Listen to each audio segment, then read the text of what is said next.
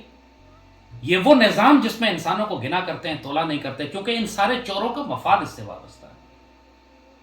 تو اس کا حل کیا ہے پھر؟ ظاہر ہے کہ حل نہ جمہوریت میں نہ آمریت میں، اور اس کا حل بابا اقبال نے پھر بڑے واضح طور پر دیا تھا۔ بات یہی ہے کہ چونکہ ہماری قوم کا المیہ یہ ہے، سب سے بڑا المیہ ہماری قوم کا یہ ہے کہ یہ شریعت نافذ نہیں کرنا چاہتے، یہ اللہ کا دین نہیں چاہتے، اور جب اللہ کا دین نہیں چاہتے تو اس کے علاوہ صرف ذلت اور رسوائی پھر ان کے نصیب میں۔ ایسے یہ کوئی شخص یہ کہے کہ میں معاشی ترقی چاہتا ہوں لیکن میں سود اور ربا کا نظام ختم نہیں کروں گا، ممکن نہیں ہے۔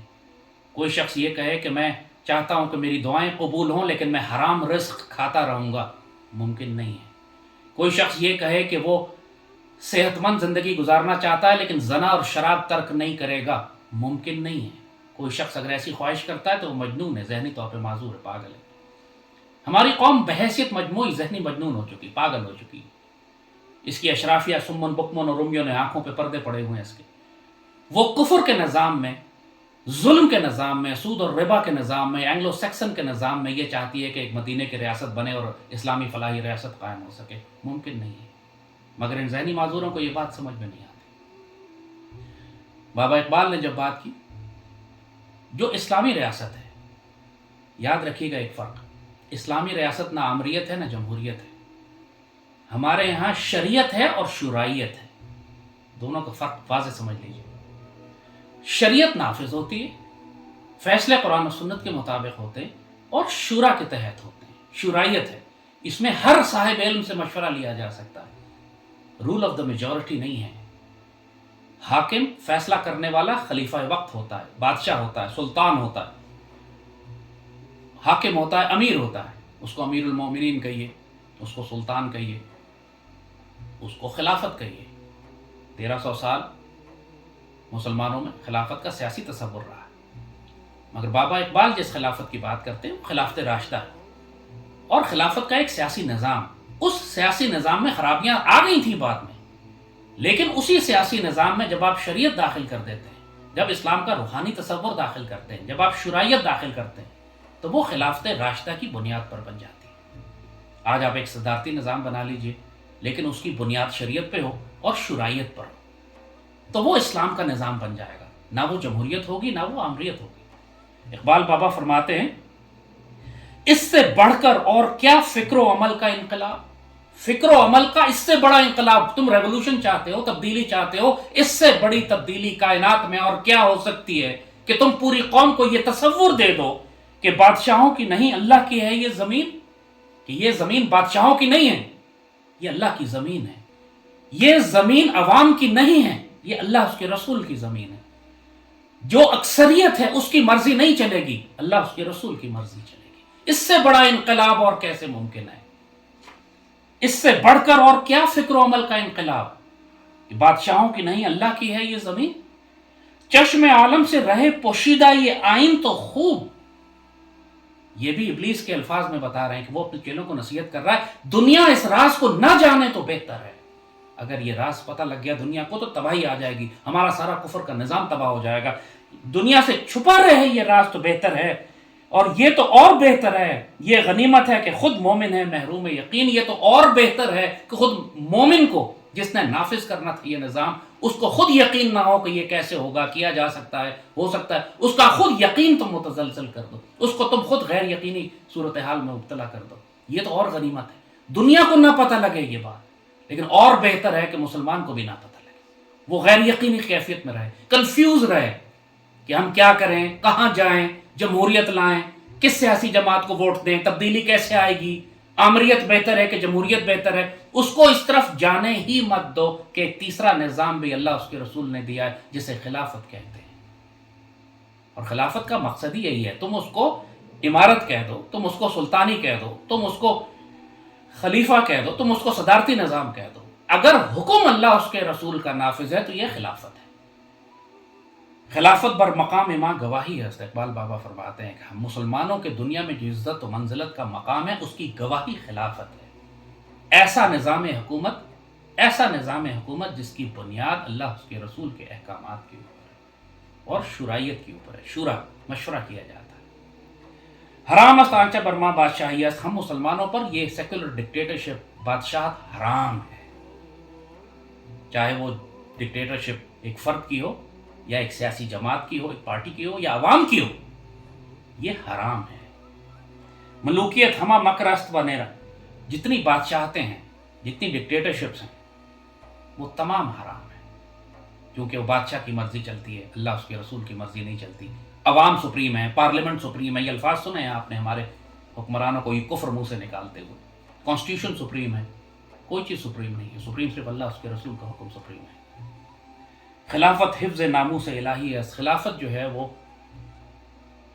اللہ کے رسول کے دین کی آبرو کی محافظ ہے۔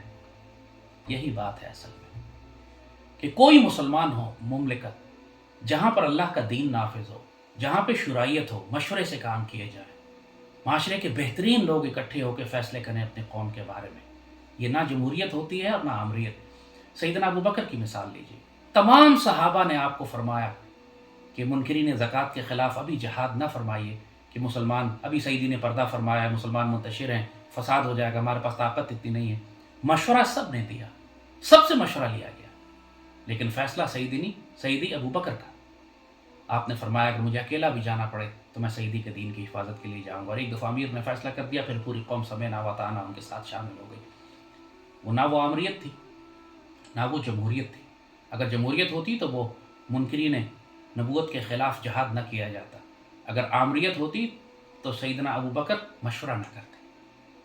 مشورہ کیا گیا، سارے پروز اینڈ کونس ڈسکس کیے، سارے معاملے کو دیکھا گیا، اس کے بعد سیدنا ابو بکر نے دین کی فراست کو سامنے رکھتے ہوئے ایک فیصلہ کیا، اور پوری قوم نے سمینا وطانا ان کا ساتھ دیا۔ یہ فرق ہے ایک اسلامی سیاسی نظام میں، نہ یہ آمریت ہے نہ جمہوریت ہے، یہ شورائیت ہے، قرآن و سنت کی بنیاد پر۔ 4 خلفۂ راشدین ہیں، چاروں کو الیکٹ کرنے کا طریقہ کار مختلف ہے۔ اس سے یہ بات اللہ نے ہمیں بتا دی کہ اس سے فرق نہیں پڑتا کہ تم اپنے حاکم کو کس طرح الیکٹ کرتے ہو یا سلیکٹ کرتے ہو، وہ طاقت کے زور پر آتا ہے، حالات کے ذریعے اٹھ کے سامنے آ جاتا ہے، مسلمانوں کی جماعت اس کو اپوائنٹ کرتی ہے۔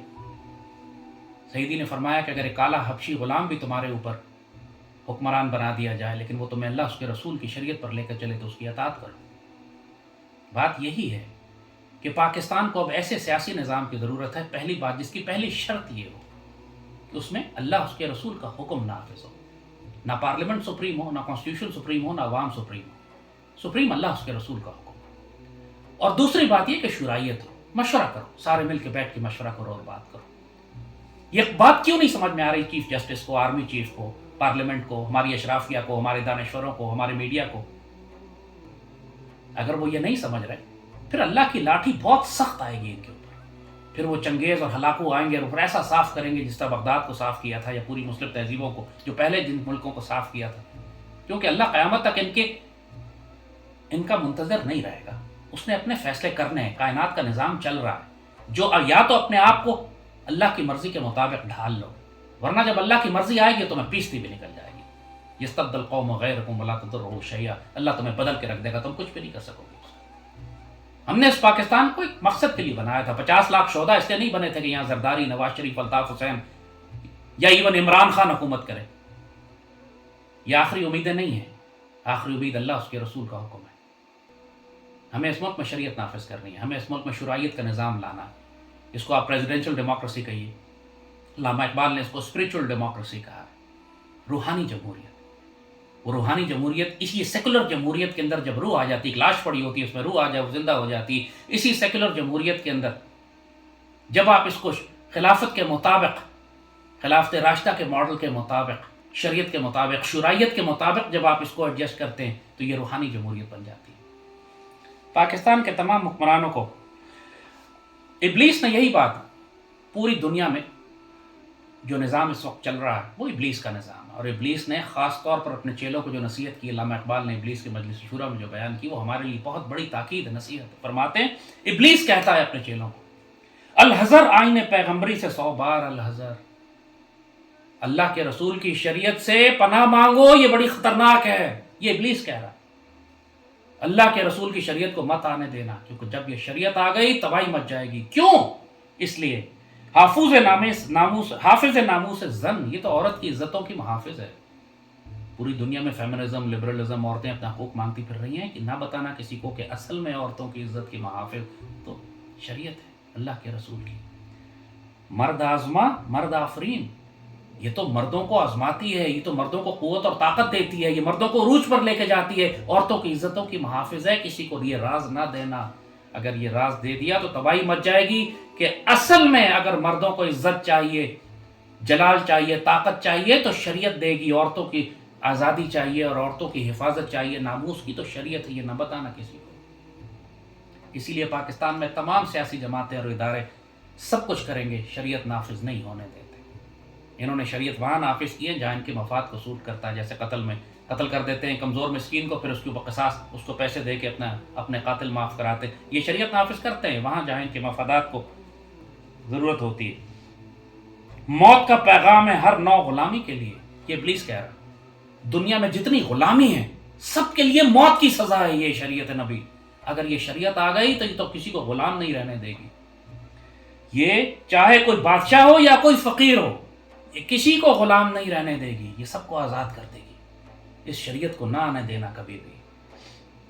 کرتا ہے دولت کو ہر آلودگی سے پاک صاف، یہ شریعت ایسی چیز ہے جو ہر دولت کو پاک کر دیتی ہے۔ نہ اس میں حرام ہوتا ہے، نہ اس میں سود ہوتا ہے، نہ ربا ہوتا ہے، نہ اس میں مکاری، نہ رشوت، نہ جوا، نہ شراب، کچھ اس ساری دولت کو ایسا پاک کر دیتا ہے۔ یہ اگر دولت پاک ہو گئی تو پھر ہم کیا کریں گے؟ منموں کو مال دولت کا بناتا ہے امین۔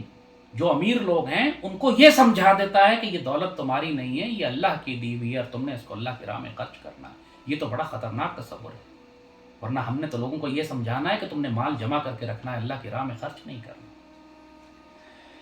اس سے بڑھ کر ہو کر فکر و عمل کا انقلاب، بادشاہوں کی نہیں اللہ کی ہے یہ زمین، اس سے بڑھ کر اور کون سا انقلاب دنیا میں ممکن ہے؟ تم کون سی تبدیلی چاہتے ہو؟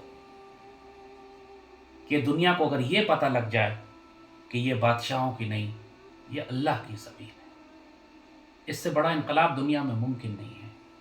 دنیا میں جتنے انقلاب آپ نے دیکھے ہیں، چاہے وہ فرینچ ریولوشن کی بات کریں، سوویت ریولوشن کی بات کریں، جہاں انقلاب کی بات کی جاتی ہے، وہاں حکمرانی ایک طرز ظلم سے نکل کر دوسرے طرز ظلم میں داخل ہو جاتی ہے۔ چاہے بادشاہ کو ہٹا کر ایک کمیونسٹ پارٹی کی حکومت آ جائے، ایک ظالم دوسرے ظالم کو تبدیل کرتا ہے۔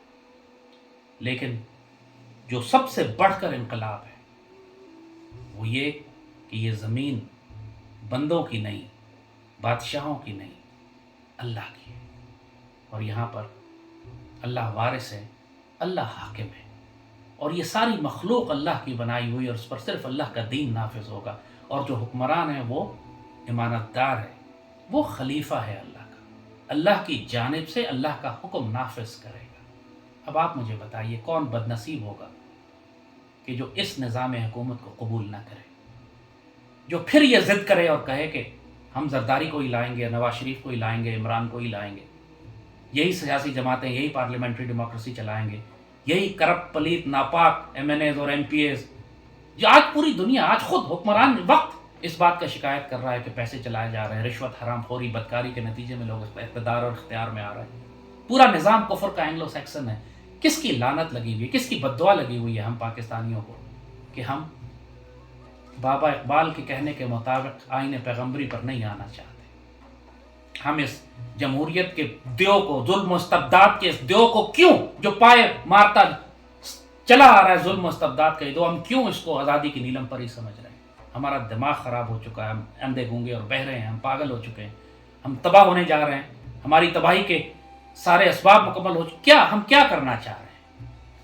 پاکستانی قوم ہزار خوف ہوں لیکن زباں ہو دل کی رفیق، ازل سے رہا یہ قلندروں کا طریق۔ کل دربار نبوی میں ہم سب کو جواب دینا ہوگا، سیدی رسول اللہ کے سامنے جا کے ہم سے سوال کیا جائے گا کہ جب سیدی کی امت تکلیف میں تھی تو تم خاموش کیوں رہے؟ تم نے کفر کا ساتھ کیوں دیا؟ اپنا جواب سوچ لیجئے گا کہ سیدی کے دربار میں آپ کیا جواب دیں گے کہ ہم جمہوریت کو پوچھتے رہے، ہم آمریت کے پیچھے دوڑتے رہے، ہم شریعت نبی سے بھاگتے رہے، ہم ساری زندگی اس کوشش میں لگے رہے کہ ملک میں شریعت نافذ نہ کی جائے، ساری زندگی ہم اس کوشش میں لگے رہے کہ ملک میں خلافت کی طرز پہ نظام حکومت جو مدینہ کی ریاست بناتا ہے وہ نہ قائم ہو سکے۔ صرف نام لینے سے کہ میں مدینہ کی ریاست بنانا چاہتا ہوں، مدینہ کی ریاست نہیں بنے گی۔ اس کے تقاضے ہیں کہ شریعت اور شرائط نافذ کرو، اپنی ریاست کے، اپنی قوم کے بہترین لوگوں کو اوپر لا کے ان سے مشورہ کرو، ان زانی، بدکار، پلیت، حرام خوروں سے مشورہ نہ کرو کہ ملک، قوم اور ریاست کو تباہ کروائیں گے، شریعت نبوی کو رسوا کروائیں گے، امت رسول کو تباہ کروائیں گے۔ آپ مجھ سے سوال کرتے ہیں ملک میں نظام حکومت کیا ہو، جب بھی میں کہتا ہوں یہ جمہوریت ٹھیک نہیں ہے، احمق اعتراض شروع کر دیتے ہیں کہ آپ آمریت لانا چاہتے ہیں، اس لیے کہ ان کے ذہن مفلوج ہیں، وہ یہ جانتے ہی نہیں کہ آمریت کے علاوہ بھی ایک طریقہ خلافت کا بھی ہے، جس کو اقبال نے اسپریچول ڈیموکریسی کہا، روحانی جمہوریت کہا، ایک ایسا طرز حکومت جس میں انسانوں کو تولا کرتے ہیں اور گنا نہیں کرتے۔ انشاءاللہ آنے والے وقتوں میں اللہ تعالیٰ پاکستان کو ایسی حکومت دے گا، جو اللہ نے تقدیر ہماری لکھ دی ہے کہ پوری دنیا میں لیا جائے گا تجھ سے کام دنیا کی امامت کا، یہ ہوگا۔ اللہ کے فضل اور کرم سے اللہ کی وہ جماعت کیسے آئے گی، یہ فیصلے اللہ نے کرنے ہیں۔ ہمارا کام آج اذان دینا ہے، ہمارا کام کفر کے خلاف، ظلم و ستم کے خلاف آج کھڑے ہو کر اذان دینی ہے، چاہے کتنے ہی خوف کیوں نہ ہو، اور پاکستانی قوم کو نصیحت کرنی ہے کہ کفر اور ظلم کا نظام ترک کر کے اللہ اس کے رسول کے دین کی طرف آؤ۔ ہم سب نظام اب ٹیسٹ کر چکے ہیں، سب فیل ہو چکے ہیں، اب اس مذاق کو بند کرو۔ اب علامہ اقبال سے پوچھو کہ ہم کون سا سیاسی نظام بنائیں، اور جو بابا اقبال کہتے ہیں کر لو، اس میں خیر ہے تمہاری۔ اللہ پاکستان کا حافظ و ناصر و مالک، خوش رہیں، خوشیاں دیں۔